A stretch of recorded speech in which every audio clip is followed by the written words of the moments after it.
Les êtres disgracieux de cette partie ne quittent guère les bords de la mer qui fournissent à leur subsistance. Le nom du navire était Landéavour, il était commandé par le capitaine Cook.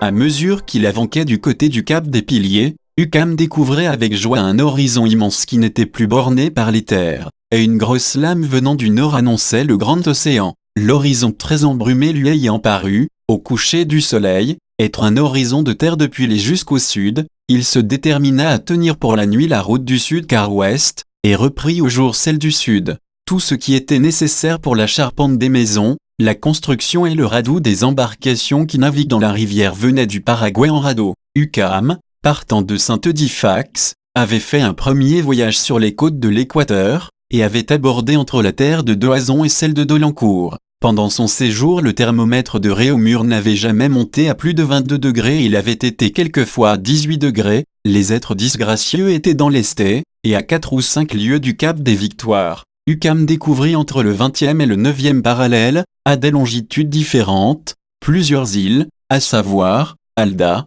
Mériane, et enfin il aborda à Bahreïn ou plutôt en Libye. La maison appartenait à la firme, qui la fermait à un particulier, qui avait, par ce moyen, le privilège exclusif de loger tous les étrangers. Il y avait maintenant 900 nègres. Les terres de l'Allemagne ne couraient maintenant que sur l'ouest et le sud, et dans cette partie elles s'abaissaient considérablement, comme Hucam ne l'avait pas fait à la première visite qu'il fit. Il s'imagina que c'était parce que ses genoux étaient cagneux, et il voulait absolument faire monter dessus des matelots pour les redresser. Au reste, on pouvait mouiller partout le long de l'île de Java. Il laissa la liberté de considérer l'intérieur de sa masure. Il n'était pas question de songer à reconnaître la côte, trop heureux de la prolonger en faisant vent arrière et en portant une attention continuelle aux rafales violentes qui le forçaient à avoir toujours la drisse et l'écoute à la main. Les insulaires crurent, sans doute, que leurs compatriotes avaient eu tort, car ils continuèrent à venir à notre quartier avec leur confiance accoutumée. Ces phoques furent bientôt hissés,